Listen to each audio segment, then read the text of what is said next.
But the bottom line is this. The government essentially is telling us, look, you have the burden of showing that we as the government brought you into this plot. We induced you. We gave you money. We gave you some sort of motive. We gave you religious motive or spiritual motive or whatever it was.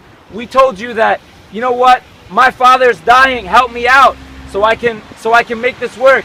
We told you, take $250,000, help me out, we can make this work. We told you, look, this is something that your religion requires of you. Help me out so we can make this work. And the government told that to dozens and dozens of young kids in this country who were Muslim.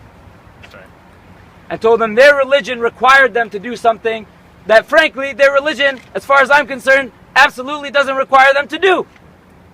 And it warped Islam and told people, this is what Islam requires of you. And frankly, the defense attorneys told us, you know what? The inducement part of this, it's easy. It's really easy to show that the government is inducing kids into doing this kind of stuff. But here's where the rubber hits the road.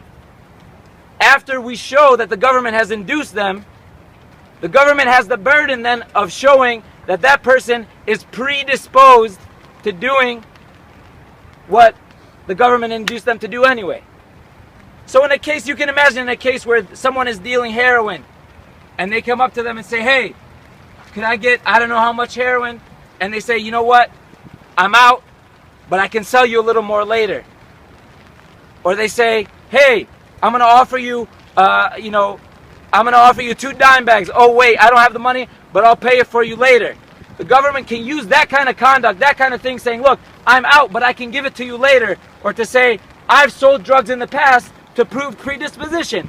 Maybe that makes sense, maybe it doesn't make sense, but that's the evidence that they normally use to prove predisposition. In cases like this one, what do you think they're using to prove predisposition? It's not, hey, I offered to blow something up in the past. It's not, hey, I was involved in a plot in the past, because you better be sure that the government would have locked that person up long ago if they believe that. That's right.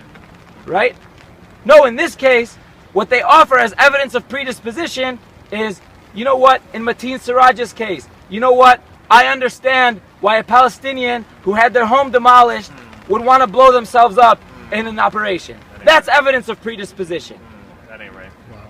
I recognize in Mateen Siraj's case that Osama bin Laden is a recognized man across the world. That's evidence of predisposition. That's